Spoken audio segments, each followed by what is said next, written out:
Bayang terakhir di Trowulan. Trowulan, tahun 1478 Masehi. Sinar matahari sore menembus celah dedaunan jati yang kering. Udara berbau asap dan tanah hangus. Burung-burung terbang rendah, seolah ikut meratapi nasib Majapahit yang sedang sekarat. Di kejauhan, menara merah bata milik Pura Agung terlihat retak. Bagian puncaknya terjatuh, menandakan sesuatu yang lebih besar telah runtuh, kejayaan. Di tengah puing dan debu, Raden Arya Wiratmaja, seorang prajurit muda Majapahit, berjalan perlahan di antara arca-arca yang patah. Di dadanya masih tergantung lambang Surya Majapahit yang sudah buram. Simbol yang dulu ia banggakan kini terasa seperti beban. Ia baru saja kembali dari medan perang melawan pasukan dari Demak yang semakin kuat. Kemenangan kini menjadi hal yang mustahil. Para adipati satu persatu berpaling. Arya masih setia kepada Sri Prabu Brawijaya V. Meski di lubuk hatinya ia tahu, kerajaan ini sudah kehilangan ruhnya. Di sudut taman istana, seorang Brahmana tua duduk bersila di bawah pohon beringin raksasa. Rambutnya memutih, janggutnya panjang hingga dada. Tatapannya tajam, namun tenang seperti air sungai di musim kemarau.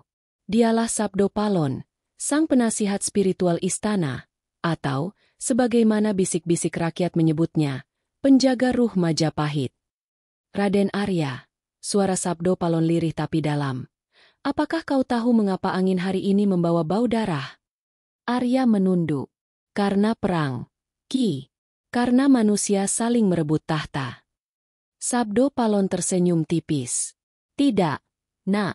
Karena tanah ini menolak darah saudaranya sendiri. Majapahit bukan dihancurkan oleh musuh dari luar, melainkan oleh jiwa-jiwa yang lupa akan dirinya. Petang semakin gelap. Dari arah barat, asap hitam menjulang. Istana Bel menguntur terbakar. Para prajurit berlarian. Suara gong dan gamelan suci berubah jadi jeritan. Di antara kekacauan itu, Sabdo Palon masih duduk diam, seolah api tidak mampu menyentuhnya. Akan datang masa, katanya lagi, ketika aku harus pergi, ketika ruh tanah ini tak lagi mengenal jati dirinya. Tetapi sebelum itu tiba, harus ada satu saksi yang membawa kisah Majapahit ke masa depan. Arya tertegun. Apakah aku, Ki? Sabdo Palon memejamkan mata. Kau akan tahu saat waktunya tiba. Malam pun turun perlahan. Di langit, bulan sabit menggantung pucat. Arya berdiri di halaman keraton yang kini sepi. Hanya terdengar gemericik air kolam dan suara katak dari sawah jauh. Di hatinya muncul kegelisahan yang sulit dijelaskan, seperti ada sesuatu yang lebih besar dari sekadar perang dan kekalahan. Dalam mimpinya malam itu, ia melihat sosok Sabdo Palon berdiri di atas sungai Brantas, tubuhnya diselimuti cahaya hijau keemasan. Di tangannya, sebuah kitab kuno berwarna hitam, dan dari bibirnya mengalun kata-kata yang tak bisa dimengerti. Namun satu hal jelas, Sabdo Palon sedang berpamitan. Keesokan paginya, ia lenyap. Tidak ada jasad, tidak ada tanda-tanda kepergian. Hanya selembar daun lontar yang tertinggal di bawah beringin tempat ia biasa duduk. Tulisan di atasnya berbunyi, "Aku tidak mati. Aku hanya menepi, menunggu saat tanah Jawa kehilangan jiwanya." Arya menggenggam daun lontar itu erat. Ia tahu, perjalanan baru saja dimulai. Sebuah perjalanan mencari makna di balik hilangnya Sabdo Palon, penjaga terakhir kejayaan Majapahit. Suara dari Sungai Brantas. Pagi itu, kabut turun tebal di tepian Sungai Brantas. Airnya mengalir tenang, tapi di dasar aliran yang keruh seolah ada sesuatu yang bersembunyi. Raden Arya Wiratmaja berdiri di tepi sungai, menatap permukaan air yang memantulkan wajahnya sendiri, pucat, letih, dan penuh tanda tanya. Sudah 3 hari sejak hilangnya Sabdo Palon. Seisi istana gempar, tapi tak ada seorang pun berani mengucapkan kata, lenyap. Mereka hanya berkata, Ki Sabdo sedang bertapa. Namun Arya tahu, ini bukan sekadar pertapaan biasa. Ada sesuatu yang lebih dalam, lebih gaib, dan lebih berbahaya. Malam sebelum Sabdo Palon hilang, Arya bermimpi tentang suara yang datang dari sungai ini. Suara yang tidak sepenuhnya manusia, tapi lembut seperti bisikan ibu kepada anaknya. Dalam mimpi itu, suara itu berkata, "Datanglah ke Brantas saat kabut turun. Kau akan tahu apa yang kutinggalkan." Maka pagi ini, di bawah kabut yang dingin menusuk tulang, ia datang.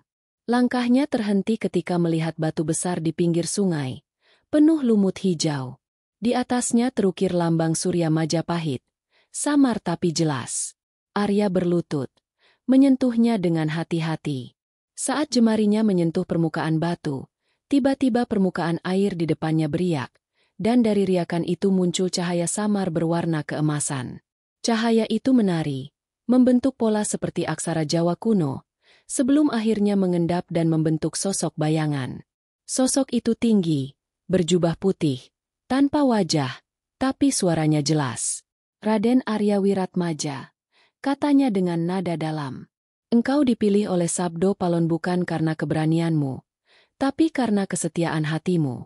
Di tanganmu kini takdir Majapahit akan ditulis ulang." Arya terdiam, jantungnya berdegup keras. "Siapa engkau?"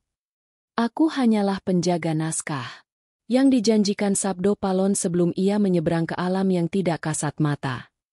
Tiba-tiba batu itu retak sedikit, dan dari celahnya muncul tabung kecil dari logam hitam, seukuran lengan. Arya mengambilnya dengan tangan gemetar. Berat, seolah bukan logam biasa. Ketika ia membuka tutupnya, di dalamnya tergulung selembar daun lontar tua, masih utuh meski usia Majapahit telah lapuk. Tulisan di atasnya adalah aksara Jawa kuna, namun tidak semua terbaca. Di bagian atas tertulis, "Serat Pangruat Jagat Sabdo Palon Nayantaka." Seketika angin kencang bertiup, kabut menipis, dan suara dari sungai perlahan memudar. "Jaga itu baik-baik, Raden Arya." Suara itu bergema, karena di dalamnya tersimpan rahasia yang bisa membangunkan atau menghancurkan ruh Nusantara. Setelah itu, permukaan air menjadi tenang kembali. Tidak ada lagi cahaya, tidak ada lagi suara. Hanya gemericik lembut dan desiran angin di antara rumpun bambu. Arya menatap naskah itu lama. Ia tahu, ini bukan sembarang peninggalan. Ada kekuatan besar yang bersemayam di dalamnya. Ia menyimpannya di balik ikat pinggang, lalu berjalan pulang ke istana yang kini separuh terbakar, separuh sunyi. Di sepanjang jalan, pikirannya berputar. Ia teringat pada kata-kata Sabdo Palon, tanah ini menolak darah saudaranya sendiri. Apakah kehancuran Majapahit hanyalah awal dari kehancuran yang lebih luas? Apakah naskah ini adalah petunjuk untuk mencegahnya? Malam hari, ia bersemedi di ruang kecil dekat Bel Kambang, tempat para prajurit biasa berdoa sebelum perang. Di sana, ia menyalakan dupa dan membaca mantra yang ia pelajari dari Sabdo Palon. Aroma kemenyan memenuhi udara. Dalam hening itu, daun lontar di pangkuannya bergetar perlahan, dan aksara-aksara di permukaannya mulai bersinar. Dari cahaya itu muncul bayangan Majapahit di masa jayanya. Jalan-jalan penuh pedagang, suara gamelan, tawa anak-anak, dan wajah Sang Prabu Brawijaya tersenyum di singgasana emas. Tapi kemudian, bayangan itu berubah menjadi api, darah, dan tangisan. Dari balik api, muncul siluet Sabdo Palon memegang tongkat bercahaya. Ia berkata, "Bila waktu berputar dan rahasia ini terbuka, maka penebus akan datang dari darahmu sendiri. Tapi ingat, penebus bisa menjadi penyelamat atau perusak. Semua tergantung pada jiwa yang memegang kebenaran." Cahaya itu padam. Arya membuka mata. Lantai di depannya kini tertulis satu kalimat dalam aksara menyala merah. "Pergilah ke Gunung Lawu, karena di sanalah rahasia Majapahit terakhir bersemayam." Dengan napas tersengal, Arya menatap lontar yang kini kembali redup. Ia tahu, perjalanannya baru saja bergeser dari sekadar pencarian, menjadi takdir. Sungai Brantas telah berbisik, dan kini tanah Jawa menunggu langkahnya berikutnya. Mantra di bawah bulan purnama. Malam itu, langit Trowulan terbuka luas tanpa awan. Bulan purnama menggantung di atas cakrawala, bulat sempurna seperti mata dewa yang mengawasi dunia. Raden Arya Wiratmaja menunggang kuda hitam menuju timur, meninggalkan reruntuhan istana yang kini hanya tinggal bayangan masa lalu. Di pinggangnya terselip tabung logam hitam berisi serat pangruat jagat, warisan gaib yang dititipkan oleh Sabdo Palon. Sejak ia membacanya, suara-suara aneh kerap datang dalam tidurnya, dan setiap kali ia menutup mata, wajah Sabdo Palon muncul, memanggil dari antara kabut putih. Perjalanan menuju Gunung Lawu bukan hal ringan. Jalan-jalan di hutan penuh perangkap, dan aroma darah masih terasa di udara akibat pertempuran antara sisa pasukan Majapahit dan Demak. Namun malam itu, tak ada manusia di jalan. Hanya hening dan suara jangkrik yang bersahut-sahutan. Saat Arya melewati jembatan bambu di atas sungai kecil, tiba-tiba kudanya meringkik keras. Matanya memantulkan bayangan sosok berkerudung berdiri di tengah jalan. Sosok itu tinggi, berjubah kelabu, dan wajahnya tertutup kain putih. Raden Arya Wiratmaja. Suara sosok itu seperti datang dari segala arah, dalam dan bergema. Kau melangkah di jalan yang tak bisa kembali. Arya mencabut kerisnya. Siapa engkau? Penjelmaan iblis Demak. Sosok itu tidak bergerak. Aku bukan iblis. Aku adalah penjaga antara dunia kasat mata dan tak kasat mata. Dan engkau kini membawa sesuatu yang tak seharusnya disentuh manusia biasa. Cahaya bulan menyorot daun lontar yang tersimpan di tabung. Sosok itu mengangkat tangannya perlahan. Benda itu bukan sekadar naskah, melainkan pengikat antara dua dunia.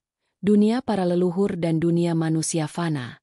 Sabdo Palon menitipkannya kepadamu karena garis darahmu memuat warisan yang belum terbangun.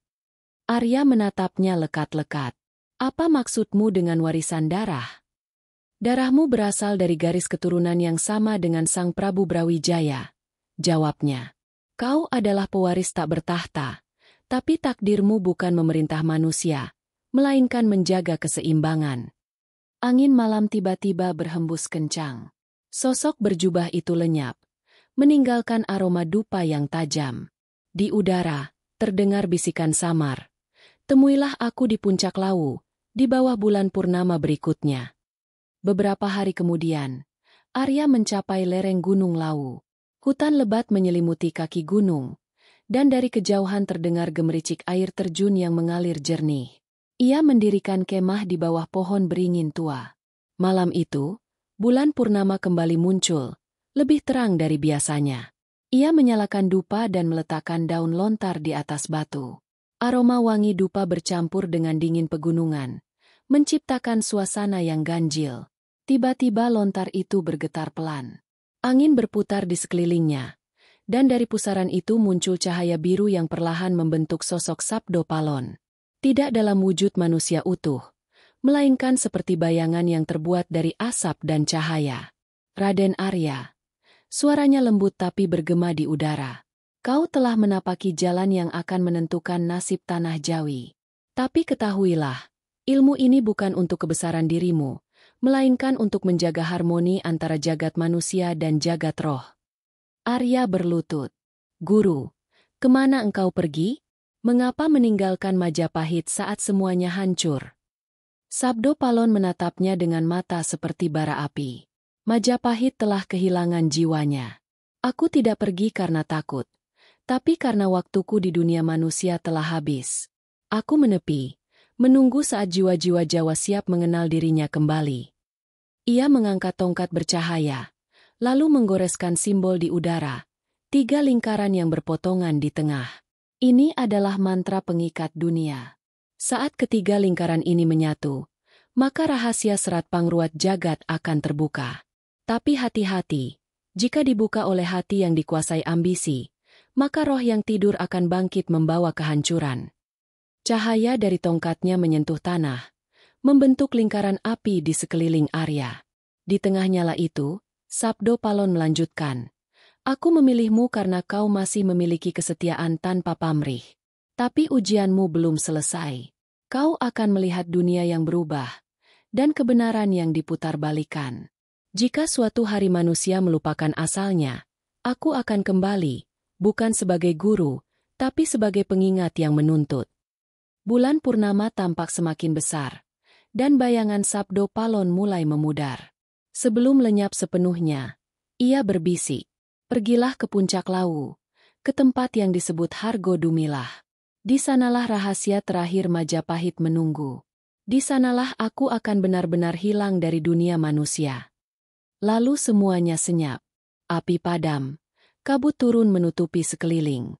Arya duduk lama di tanah yang masih hangat, menatap lontar yang kini menyala lembut dengan satu kalimat baru di ujungnya. Yang menjaga, harus siap melepaskan.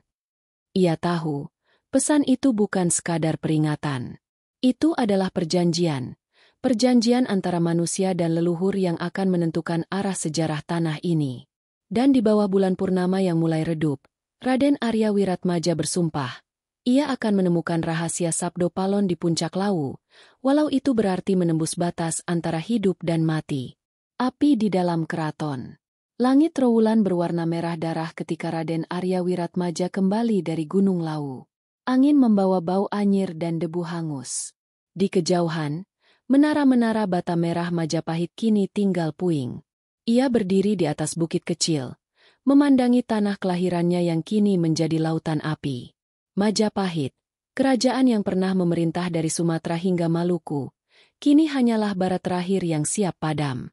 Dari lereng tempatnya berdiri, terlihat bendera-bendera hijau dengan lambang bulan sabit berkibar di antara asap. Pasukan Demak telah merebut gerbang utara, dan sebagian istana sudah jatuh. Tapi bukan itu yang paling membuat Arya gentar. Ia melihat api membesar di bagian tengah kompleks istana, di Bel Manguntur, tempat tahta Prabu Brawijaya berdiri. Dari sanalah suara jeritan dan ledakan datang bertubi-tubi. Arya menuruni bukit dengan kuda hitamnya, menembus kabut asap. Setiap langkah membawa bayangan masa lalu, suara gamelan, senyum dayang, percakapan antara raja dan Sabdo Palon di taman istana. Kini semuanya hanya tinggal gema. Di pintu gerbang, prajurit Majapahit yang tersisa menatapnya dengan mata letih. Raden Arya, kata salah satu. Prabu sudah pergi, katanya ke arah barat. Ki Sabdo pun tak tampak lagi. Kami tinggal menunggu ajal. Arya menggenggam kerisnya erat. Tidak, Majapahit belum mati sebelum kita menyerahkan jiwanya kepada langit. Kita akan bertahan, bukan demi tahta, tapi demi kehormatan. Namun dalam hatinya, ia tahu perlawanan ini sia-sia. Ia memerintahkan para prajurit mundur ke halaman dalam, lalu menuju Bel Manguntur. Di sana, di antara pilar-pilar terbakar, ia menemukan Patih Ranggalawe, tua, luka di bahu, tapi masih tegak. Arya, ucapnya parau, kau datang terlambat. Istana terbakar oleh tangan kita sendiri. Daripada jatuh ke musuh, kami memilih membakarnya. Di mana sang Prabu? Ranggalawe menatap bara api. Pergi bersama Lembu Peteng ke barat. Katanya mencari jalan keselamatan. Tapi aku tahu, itu hanya kata lain dari pembuangan. Majapahit sudah selesai. Tiba-tiba langit bergemuruh. Api di sekitar mereka menyala lebih besar. Tapi bukan merah biasa. Nyalanya biru keunguan. Dari tengah api itu muncul bayangan. Samar-samar menyerupai manusia bertudung. Arya terperanjat. Ia mengenali getaran auranya. Sabdo Palon, bisiknya. Bayangan itu mengangkat tangannya. Suara bergema di seluruh halaman. Api ini bukan kehancuran, tapi pemurnian. Dari abu Majapahit, akan lahir zaman baru. Tapi manusia akan lupa pada jati dirinya. Aku akan pergi, menepi, hingga tanah Jawa siap mengenal ruhnya kembali. Semua prajurit terdiam, bahkan api tampak berhenti menelan kayu. Sabdo Palon melanjutkan, Raden Arya, jaga naskah yang kuberi. Di dalamnya bukan hanya rahasia Majapahit, tapi juga kunci keseimbangan bumi. Saat dunia terguncang oleh keserakahan, carilah keturunannya yang masih setia pada tanah dan langit. Arya berlutut di tengah api, matanya berkaca. Guru, apakah ini akhir segalanya? Tidak, jawab suara itu pelan. Ini hanya awal dari tidur panjang. Lalu kilat menyambar, menggetarkan bumi. Dalam sekejap, sosok Sabdo Palon hilang bersama cahaya biru. Api kembali memerah, melahap Bel Manguntur sepenuhnya. Ranggalawe terjatuh di samping Arya. Wajahnya menatap langit penuh debu. Majapahit, Berakhir dengan doa, bukan dengan pedang.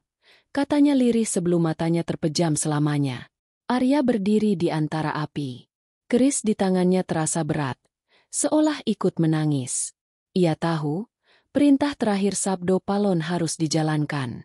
Ia menatap lontar di sabuknya yang kini memantulkan sinar lembut, seolah masih hidup. Ia berbalik meninggalkan istana, melangkah di atas tanah yang mulai runtuh. Di luar gerbang, puluhan prajurit yang tersisa menatapnya tanpa suara. "Kita pergi ke timur," katanya. "Ke Gunung Lawu. Di sana masih ada sesuatu yang belum selesai." Tak ada yang bertanya. Mereka mengikuti Arya dalam diam, melewati jalan batu yang dulu dipenuhi pedagang dan upacara. Kini, hanya abu dan arca tanpa kepala yang menyambut. Di kejauhan, suara gamelan samar terdengar, bukan dari manusia, tapi dari langit. Sabdo Palon menepati janjinya. Roh Majapahit tidak mati, hanya bersembunyi di antara kabut waktu. Saat fajar menyingsing, Arya menoleh sekali lagi. Dari balik asap, ia melihat bayangan istana yang sudah tak ada. Namun di atasnya, cahaya biru berbentuk lingkaran masih menggantung, perlahan memudar. Ia berbisik, "Aku bersumpah, Guru, aku akan menjaga warisanmu sampai tanah ini siap menerima kebenarannya." Lalu ia memacu kudanya ke arah timur. Di belakangnya, api Majapahit menyala untuk terakhir kali, bukan sebagai simbol kehancuran, melainkan penanda bahwa ruhnya kini berpindah tempat, ke hati mereka yang masih setia mengingat. Malam berikutnya, saat ia menatap langit, bulan tampak berubah warna menjadi keemasan. Ia tahu itu tanda, Sabdo Palon telah benar-benar pergi. Tapi di lubuk hatinya, ia merasakan sesuatu, bukan kehilangan, melainkan warisan yang hidup. Sebuah janji abadi antara manusia dan leluhur, antara api dan cahaya.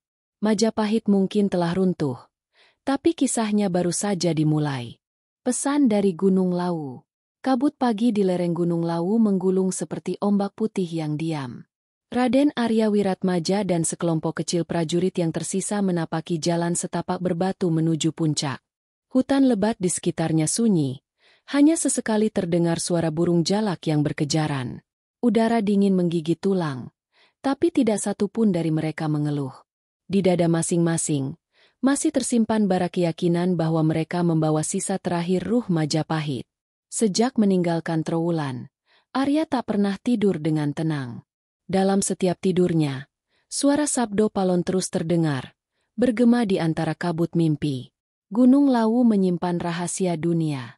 Di sana tak hanya bumi yang tua, tapi juga waktu yang berhenti. Mereka mendaki selama 3 hari 3 malam. Di malam ketiga, mereka sampai di sebuah padang terbuka, di mana pohon-pohon berhenti tumbuh dan tanah terasa hangat seolah ada api di bawahnya. Di tengah padang itu berdiri batu besar berbentuk seperti singgasana, dilapisi lumut hijau. Arya menghampiri batu itu dan merasakan hawa aneh, sejuk dan panas bersamaan. Ia tahu, tempat ini bukan sembarang tempat. Ki Sabdo pernah menyebut Hargo Dumilah, gumamnya, tempat di mana manusia bisa berbicara dengan para leluhur. Para prajurit membuat lingkaran dan menyalakan dupa. Aroma harum memenuhi udara, dan kabut makin menebal. Arya duduk bersila di depan batu itu, membuka tabung logam yang berisi serat pangruat jagat. Saat daun lontar itu disentuh, angin berhenti berhembus. Hening total. Dari sela kabut, muncul suara gamelan yang sangat pelan, seolah datang dari dasar bumi. Tiba-tiba cahaya keemasan menyala di permukaan batu. Dari dalamnya keluar seberkas sinar membentuk wujud seorang pria tua berpakaian putih dengan sorot mata tajam. Namun kali ini, bukan Sabdo Palon. Sosok itu memperkenalkan diri sebagai Naya Genggong, penjaga gerbang Gunung Lawu, utusan dari alam leluhur. Raden Arya Wiratmaja, katanya dengan nada datar tapi berwibawa. "Engkau membawa warisan yang tidak semua manusia mampu pikul. Serat itu adalah bagian dari perjanjian antara dunia manusia dan dunia arwah. Sabdo Palon hanya satu dari 2 penjaganya. Aku adalah yang lain." Arya menunduk hormat. "Guru, aku datang membawa titah untuk mencari kebenaran tentang Majapahit." Tentang kenapa segala kebesaran harus berakhir dalam api. Naya Genggong menatapnya lama. Kebesaran tak pernah benar-benar berakhir. Hanya berganti bentuk. Majapahit runtuh bukan karena pedang musuh, tapi karena manusia lupa pada sangkan Paraning Dumadi, asal dan tujuan hidup. Ketika mereka melupakan keselarasan antara raga dan jiwa, kerajaan sehebat apapun akan jadi abu. Ia mengulurkan tangannya, dan tiba-tiba tanah di bawah batu itu terbuka, memperlihatkan terowongan gelap yang berputar seperti pusaran air. Turunlah, Raden Arya. Di bawah sana tersimpan ingatan bumi, tempat Sabdo Palon meninggalkan pesan terakhirnya sebelum menghilang. Arya menatap terowongan itu dengan dada berdebar. Ia memberi isyarat pada prajuritnya untuk menunggu di atas, lalu menuruni tangga batu yang basah dan berlumut. Semakin dalam ia melangkah, semakin berat langkahnya. Cahaya obor di tangannya bergoyang-goyang. Di dinding-dinding gua tergambar relief tua, peperangan, doa, dan sosok manusia bersayap membawa cahaya, mungkin simbol Sabdo Palon sendiri. Setelah berjalan cukup jauh, ia sampai di ruang besar berbentuk lingkaran. Di tengahnya berdiri arca batu menyerupai manusia setengah dewa, memegang tongkat bercahaya di tangan kanan dan naskah di tangan kiri. Di kaki arca itu terukir kalimat kuno. Ketika dunia terbelah oleh keyakinan dan keserakahan, maka sang penjaga akan menutup mata untuk 1000 tahun. Arya menyentuh arca itu dengan hormat.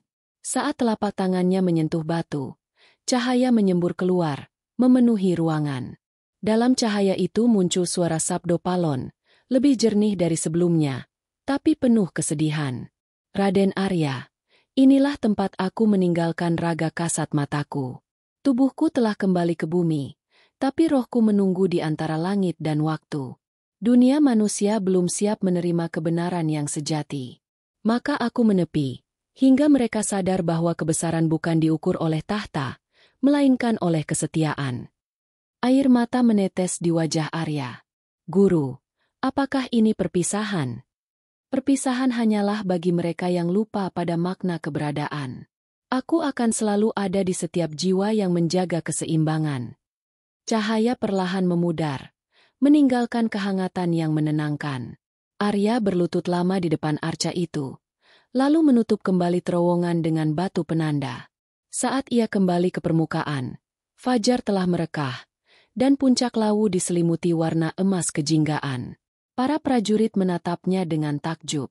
Apa yang kau lihat di bawah sana, Raden? Arya menjawab pelan. Aku melihat bukan akhir, tapi janji. Sabdo Palon tidak mati. Ia hanya menunggu waktu di mana manusia kembali mengenal dirinya. Ia menatap ke timur, ke arah matahari yang mulai naik. Di hatinya, muncul keyakinan baru, bahwa Majapahit tidaklah hilang, melainkan bersemayam di antara gunung dan langit, menunggu anak-anak bumi mengingat asalnya. Hari itu, di puncak Lawu, Raden Arya Wiratmaja bersumpah untuk menjaga rahasia Sabdo Palon.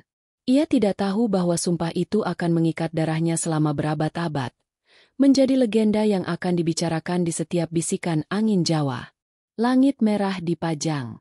3 tahun berlalu sejak Raden Arya Wiratmaja menutup gua rahasia di Gunung Lawu. Dunia berubah cepat. Majapahit telah tinggal nama, dan kini bendera-bendera hijau Demak berkibar dari pantai utara hingga dataran Pajang. Para prajurit lama kerajaan besar itu tercerai-berai, sebagian menjadi petani, sebagian menjadi pengembara, sebagian lainnya diburu sebagai sisa-sisa kekafiran masa lalu. Tapi di antara mereka, nama Raden Arya masih disebut dengan nada hormat dan ketakutan. Karena konon, ia tak mati-mati, dan matanya masih menyimpan cahaya Sabdo Palon. Arya kini hidup dalam penyamaran. Ia tinggal di sebuah desa kecil di kaki Gunung Merapi, menyebut dirinya Ki Wirajati, seorang pengrajin senjata. Di rumah kecilnya yang dikelilingi bambu, ia menyalakan api tempat setiap pagi, membuat keris dan tombak untuk para petani yang kini dipaksa menjadi prajurit Demak. Namun di balik dinding bambu itu, tersimpan tabung logam hitam yang dulu ia bawa dari Lawu. Ia tak pernah berani membuka lagi serat pangruat jagat, sebab setiap kali disentuh, udara di sekelilingnya menjadi berat dan anjing-anjing desa melolong panjang ke arah timur. Suatu malam, Langit Pajang berubah merah. Awan seolah terbakar, dan suara petir bergemuruh meski tak ada hujan. Arya yang sedang menempah besi terhenti, menatap ke arah langit. Dalam nyala merah itu, ia melihat bayangan seolah-olah wajah manusia raksasa muncul di antara awan. Samar, tapi jelas memiliki mata menyala. Ia mengenal pancaran itu. Sabdo Palon. Tiba-tiba, dari kejauhan terdengar derap kuda. Seorang pemuda berpakaian lusuh datang tergesa, membawa luka di bahunya. Ki Wira, serunya. Pasukan Pajang memburu orang-orang bekas Majapahit. Mereka bilang, akan ada ramalan tentang penjaga lama yang akan bangkit menentang Demak. Arya menarik pemuda itu ke dalam rumah, mengobati lukanya dengan air jamu dan daun sirih. Apa mereka mencari aku? Pemuda itu mengangguk. Mereka menyebutmu dengan nama lama, Raden Arya Wiratmaja. Mereka bilang kau membawa naskah yang bisa membangkitkan ruh Majapahit. Arya menatap bara api di tungku tempah. Diam cukup lama sebelum berkata, aku tidak membangkitkan apapun. Aku hanya menjaga agar dunia tidak kehilangan keseimbangannya. Pemuda itu memandangnya ragu. Tapi mereka menyebutmu pengikut si Sabdo Palon, yang katanya akan menantang agama baru. Raden Arya menarik napas panjang. Sabdo Palon bukan musuh agama. Nak, ia musuh keserakahan. Siapapun pelakunya. Ia tidak menolak iman, tapi menolak lupa. Di luar, angin bertiup kencang, mengguncang pepohonan. Api di tungku mendadak membesar, menjilat udara tanpa bahan bakar. Dari dalam api itu terdengar suara bergema, lembut tapi penuh wibawa. Suara yang sudah lama tak ia dengar. Arya, zaman telah berubah, tapi nafsu manusia tetap sama. Api yang dulu membakar Majapahit kini menjalar dalam jiwa mereka yang mengaku suci. Engkau harus pergi ke Pajang, karena di sanalah garis takdirmu akan berakhir. Arya berdiri terpaku. Pemuda di belakangnya berlutut ketakutan, menutup telinganya dari gema suara yang tak berasal dari dunia ini. Setelah api mereda, udara kembali hening, hanya tersisa aroma dupa samar. Arya tahu, panggilan itu bukan kebetulan. Ia telah lama menunggu tanda ini, tanda bahwa waktu penebusan yang dijanjikan Sabdo Palon telah tiba. Beberapa hari kemudian, ia meninggalkan desa itu.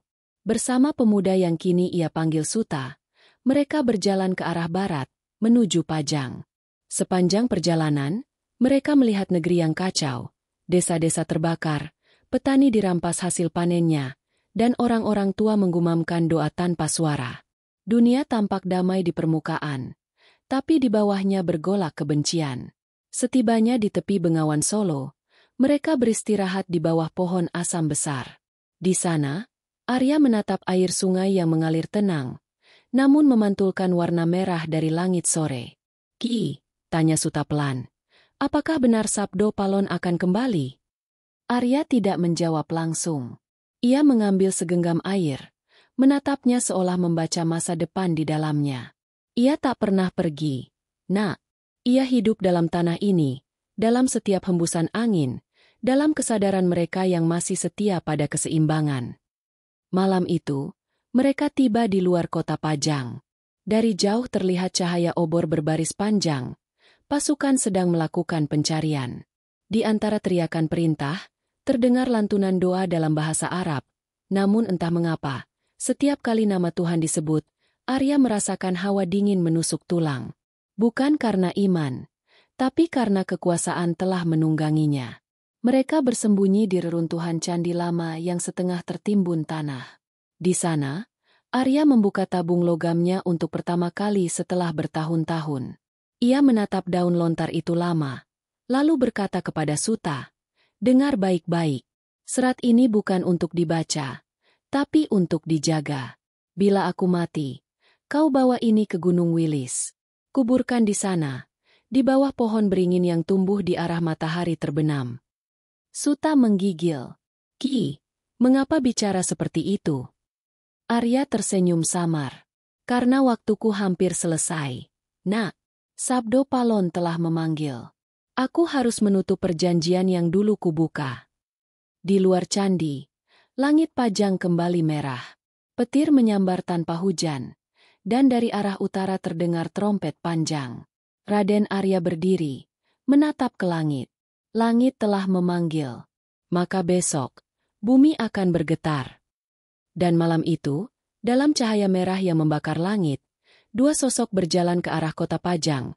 Satu tua membawa rahasia, satu muda membawa harapan.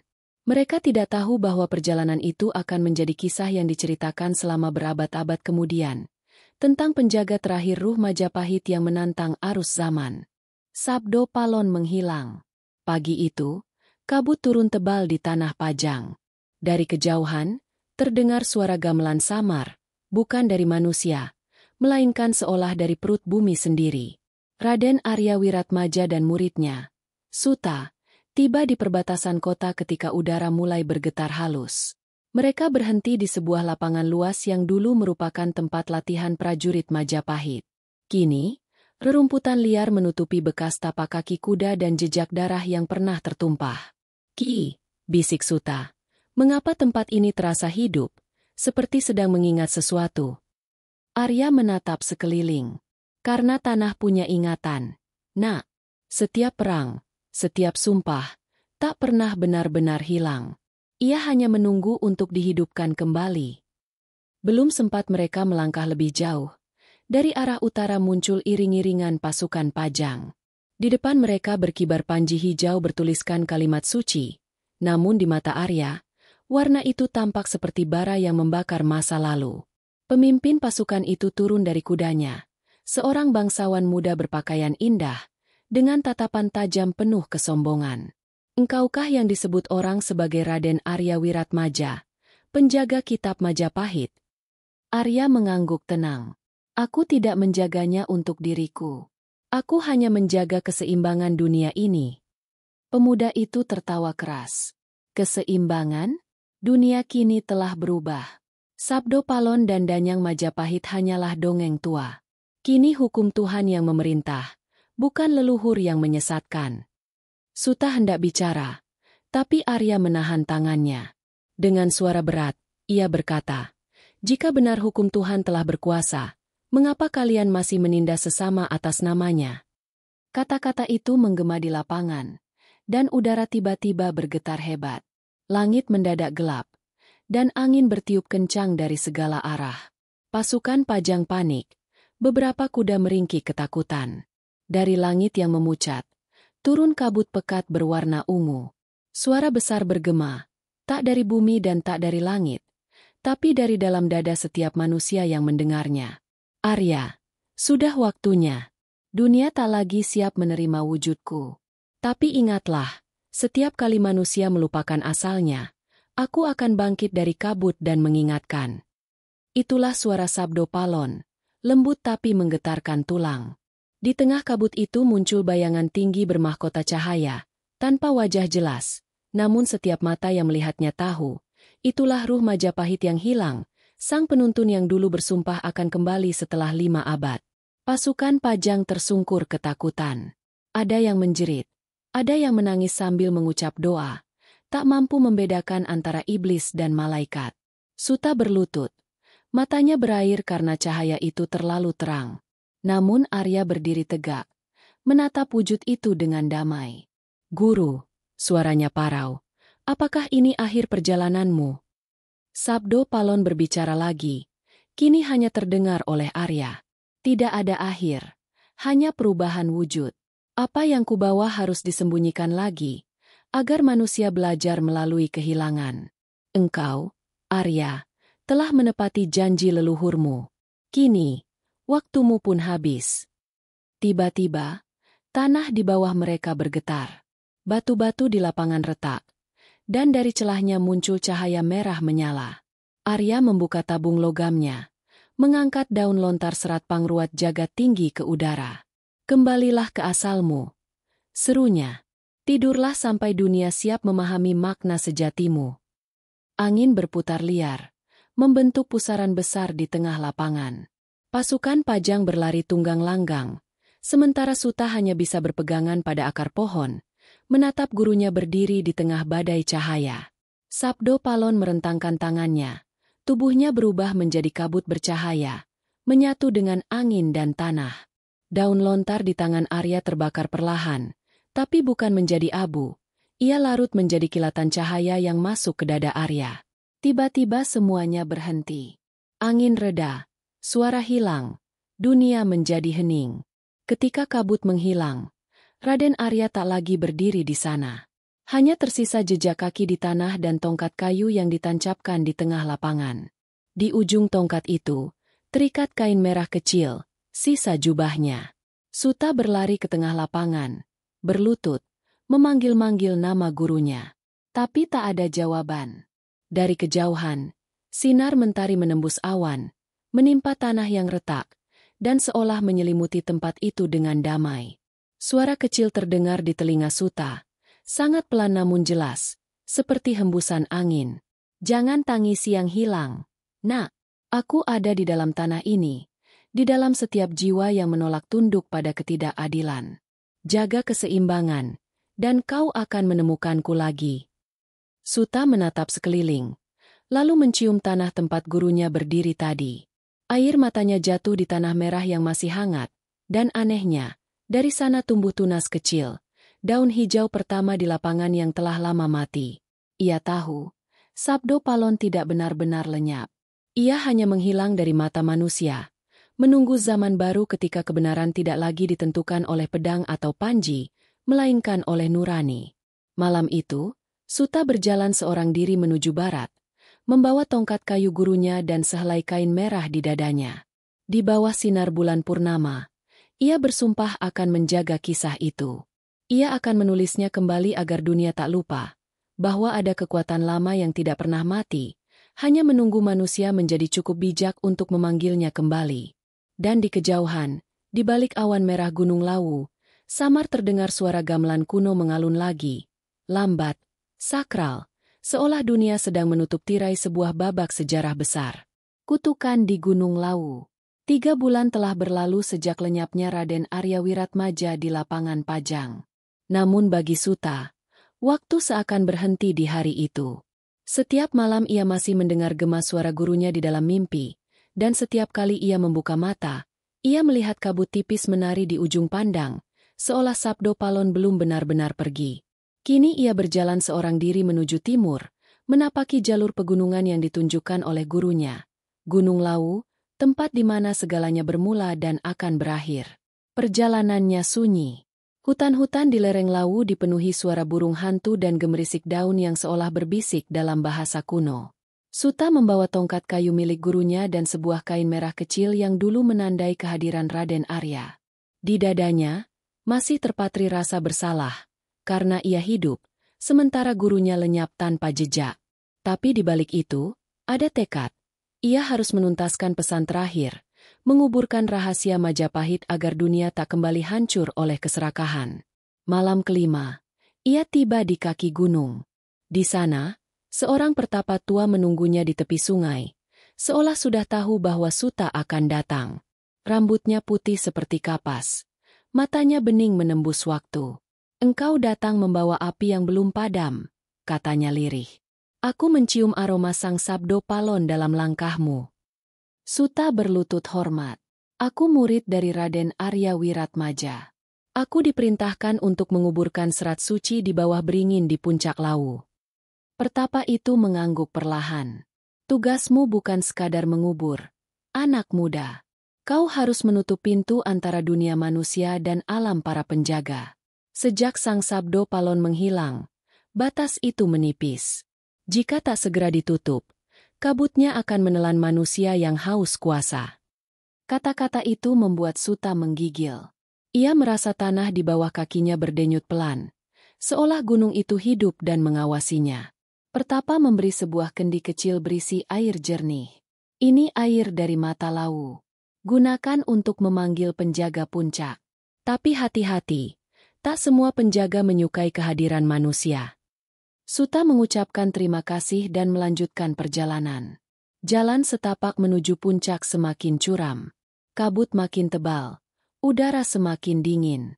Di beberapa tempat, ia melihat batu-batu besar dengan ukiran aneh, gambar manusia bersayap, ular berkepala 3, dan mata besar di tengah lingkaran api.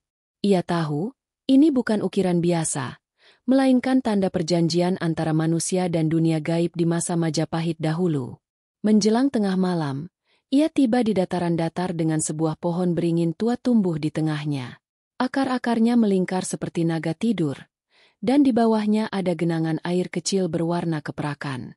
Suta berlutut, meneteskan air kendi ke tanah, sambil mengucap mantra sederhana yang pernah diajarkan gurunya. Tiba-tiba angin berhenti. Udara menjadi berat, seolah seluruh gunung menahan napas. Dari arah pepohonan terdengar suara langkah perlahan, lalu muncul bayangan tinggi berkulit gelap, dengan mata merah menyala. Ia mengenakan pakaian seperti prajurit Majapahit, tapi wajahnya bukan manusia. Separuhnya tertutup sisik seperti batu. "Siapa yang berani memanggil kami?" Suara makhluk itu bergema, bercampur gema dari dalam bumi. Suta menahan gemetar. "Aku murid Raden Arya. Aku datang untuk menutup perjanjian lama." Makhluk itu menatapnya lama, lalu tertawa. "Perjanjian itu tak bisa ditutup begitu saja, manusia muda. Sabdo Palon sendiri yang mengikatnya, dan ia belum sepenuhnya hilang. Kau pikir bisa menahan kekuatan yang bahkan para dewa pun gentar padanya?" Suta menggenggam tongkat kayu gurunya, mengangkatnya tinggi. "Aku tidak menahan. Aku hanya menidurkan. Agar manusia bisa hidup tanpa bayang-bayang api masa lalu." Makhluk itu terdiam. Cahaya di matanya perlahan meredup. "Kalau begitu, lakukanlah. Tapi ingat, darahmu akan menjadi segel." Sebelum Suta sempat bertanya, angin besar berputar mengelilinginya. Pohon beringin berguncang. Akar-akarnya bangkit seperti tangan-tangan raksasa. Suta berteriak, tapi tidak melawan. Ia menancapkan tongkat gurunya ke tanah, meneteskan beberapa tetes darahnya sendiri ke genangan air. Seketika, bumi bergetar hebat. Dari langit muncul cahaya keemasan, menembus kabut, lalu turun perlahan ke arah tongkat itu. Cahaya itu menyelimuti Suta, dan dalam sekejap ia melihat kilasan masa lalu. Majapahit megah di bawah sinar matahari, Sabdo Palon berdiri di hadapan raja dengan mata bersinar api, dan Raden Arya muda bersumpah untuk menjaga keseimbangan. Semua berputar cepat, lalu gelap. Ketika cahaya lenyap, angin berhenti. Akar beringin kembali diam. Di tempat Suta berdiri kini hanya tersisa tongkat kayu yang telah berubah menjadi batu hitam. Di puncaknya terukir satu kalimat halus dalam aksara Jawa kuno. "Sapa sing lali, bakal kelingan maneh. Barang siapa yang lupa, akan diingatkan kembali." Pertapa tua yang menunggu di bawah gunung menatap langit dengan air mata berlinang. Ia tahu, Suta telah menjadi bagian dari segel itu. Tubuhnya menyatu dengan gunung, jiwanya menjaga keseimbangan seperti gurunya dahulu. Sejak malam itu, orang-orang yang mendaki Lawu sering mendengar gamelan halus di puncak, dan di bawah pohon beringin tua, kadang tampak bayangan dua sosok, seorang pria tua bersorban merah dan pemuda dengan tongkat batu. Mereka tak berbicara, hanya menatap kabut di timur, arah di mana masa depan akan lahir kembali. Maka legenda pun menyebar, bahwa Gunung Lawu bukan sekadar tempat bersemayam para leluhur, melainkan penjara waktu tempat Ruh Sabdo Palon tertidur, menunggu zaman baru ketika manusia kembali mendengar bisikan bumi. Dan di saat itu tiba, kabut Lawu akan terbuka lagi, bukan untuk menghancurkan, melainkan untuk mengingatkan.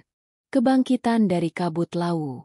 5 abad berlalu sejak malam ketika Suta menyegel perjanjian terakhir di bawah pohon beringin Gunung Lawu.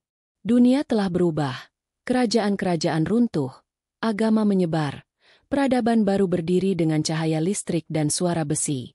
Namun di tengah gegap gempita zaman modern, ada sesuatu yang masih berdenyut di dalam tanah Jawa, bisikan lembut dari masa lalu yang tak mau diam. Di lereng Gunung Lawu, kini berdiri sebuah desa kecil bernama Wonomarto. Orang-orang di sana hidup sederhana, tapi ada satu hal yang selalu mereka lakukan. Setiap malam Selasa Kliwon, mereka menyalakan dupa di depan rumah dan meletakkan sesaji bunga 7 rupa. Bukan karena ritual itu diperintahkan oleh agama apapun, tapi karena mereka tahu, kabut Lawu tidak boleh dilupakan. Di desa itu tinggal seorang pemuda bernama Raka. mahasiswa arkeologi dari Yogyakarta yang sedang meneliti peninggalan Majapahit. Ia datang dengan niat ilmiah, membawa alat pengukur tanah, peta kuno, dan laptop penuh catatan sejarah. Tapi semakin lama ia tinggal di sana, semakin sering ia mengalami hal-hal yang tak bisa dijelaskan oleh sains. Malam pertama, ia mendengar gamelan samar dari arah gunung, padahal tak ada pesta atau upacara. Malam kedua, ia melihat bayangan dua orang berdiri di bawah beringin besar di puncak bukit. Satu memakai kain merah, satu membawa tongkat batu. Ketika didekati, bayangan itu menghilang, meninggalkan aroma dupa dan angin dingin yang menembus tulang. Raka mencatat semua pengalamannya dengan teliti, tapi hatinya mulai goyah. Ia merasa seolah seseorang sedang memperhatikannya dari balik kabut setiap kali ia menatap arah gunung. Hingga suatu malam, ketika listrik desa padam total, ia melihat cahaya samar dari kejauhan. Seperti api, tapi tidak membakar. Ia mengikuti cahaya itu sampai ke kaki bukit, dan di sana, di antara batu-batu berlumut, ia menemukan prasasti kecil setengah tertimbun tanah. Tulisan di atasnya nyaris pudar, tapi Raka bisa membaca satu baris dengan jelas. Sapa sing lali, bakal kelingan maneh. Ia terdiam. Kata-kata itu terasa seperti gema di dalam kepalanya, seolah-olah seseorang sedang membisikkan langsung ke telinganya. Saat ia menyentuh batu itu, bumi bergetar pelan, dan dari balik kabut, terdengar suara gamelan tua yang sama seperti dalam mimpinya. Tiba-tiba kabut di depannya terbuka, memperlihatkan pemandangan aneh. Ia tidak lagi berdiri di abad 21. Di hadapannya terbentang lapangan luas, dengan pasukan bersenjata tombak, panji merah Majapahit berkibar, dan di tengahnya berdiri sosok berjubah putih, Raden Arya Wiratmaja. Wajahnya tenang, matanya memandang jauh ke timur. Di sampingnya, seorang pemuda berdiri dengan tongkat batu. Suta, apakah ini mimpi? Bisik Raka. Suaranya hampir tak terdengar. Raden Arya menatapnya dengan lembut. Bukan mimpi, anak muda. Ini adalah ingatan bumi yang terbuka karena darah yang sama. Darah yang sama? Ya, jawab Suta. Suaranya bergema seperti dua dunia sekaligus. Engkau keturunan dari mereka yang pernah bersumpah menjaga keseimbangan. Waktu telah berputar, dan Sabdo Palon memanggil lagi, bukan untuk perang, tapi untuk mengingatkan manusia bahwa mereka mulai lupa pada akar. Langit di atas mereka mendadak merah, seperti ratusan tahun lalu. Suara angin membawa bisikan panjang, dan dari dalam kabut muncul sosok besar bercahaya emas, Sabdo Palon. Ia tidak lagi tampak menyeramkan, tapi agung dan teduh. Matanya memantulkan cahaya dunia. Anak manusia, kau hidup di zaman ketika pengetahuan menggantikan kebijaksanaan. Kau memuja akal, tapi lupa pada nurani. Maka aku datang, bukan untuk menghukum, tapi untuk mengingatkan, bahwa yang suci bukanlah masa lalu, melainkan kesadaran. Raka berlutut. Air matanya mengalir tanpa ia tahu sebabnya. Ia merasa seolah seluruh alam berbicara melalui suara itu. Batu, angin, pohon, semuanya menyatu dalam getaran yang sama. Bumi ini telah lama menunggu seseorang yang mau mendengar, lanjut Sabdo Palon. Kini saatnya membuka kembali keseimbangan antara ilmu dan rasa, antara logika dan jiwa. Cahaya di sekeliling mereka semakin terang. Raka mencoba menahan pandangan, tapi tubuhnya terasa ringan, seperti melayang. Ia mendengar suara Suta memanggilnya. Jangan takut, dunia tidak akan berakhir. Hanya berganti wujud. Bawalah kisah ini, tulislah kembali dengan kata-kata zamanmu, agar manusia mengingat, bukan dengan takut, tapi dengan sadar. Ketika Raka membuka mata, ia sudah kembali berdiri di kaki gunung. Batu prasasti itu masih di hadapannya, tapi kini retak di bagian tengah, mengeluarkan cahaya lembut. Ia menatapnya lama, lalu berkata pelan, "Aku akan menulisnya, Guru. Aku akan menulis semuanya." Sejak hari itu, Raka menulis buku berjudul Sabdo Palon, Sumpah yang Tak Pernah Selesai. Dalam buku itu, ia tidak hanya menceritakan sejarah, tapi juga perjalanan spiritual yang ia alami. Buku itu mengguncang dunia akademik. Banyak ilmuwan menertawakan, tapi banyak pula yang diam-diam percaya. Setiap kali ia berbicara di hadapan mahasiswa, Raka selalu menutup dengan kalimat yang sama. Majapahit telah tiada, tapi semangatnya hidup dalam nurani kita. Sabdo Palon bukan dewa, bukan hantu, tapi simbol dari kesadaran yang menolak tunduk pada lupa. Dan pada malam-malam sunyi, ketika kabut laut turun menutupi lembah, orang-orang di desa Wonomarto masih mendengar gamelan halus dari puncak gunung. Kadang, bayangan seorang pemuda terlihat berjalan di antara kabut, membawa tongkat batu dan menatap langit timur. Mereka bilang, itu Raka. Yang lain bilang, itu Suta yang menjaga reinkarnasinya. Tapi para tetua desa tahu kebenaran yang lebih tua dari kata-kata, bahwa setiap kali manusia mulai melupakan asalnya, Sabdo Palon akan menyalakan kabut lau lagi, bukan untuk menakuti, tapi untuk mengingatkan. Dan begitu, legenda itu tak pernah mati. Ia hanya berubah rupa, dari bisikan leluhur menjadi kata dalam buku, dari kabut menjadi cahaya layar yang dibaca oleh manusia masa kini. Sebab Sabdo Palon, sang penjaga keseimbangan, tidak pernah benar-benar hilang. Ia hanya menunggu hati manusia menjadi cukup hening untuk mendengarnya kembali.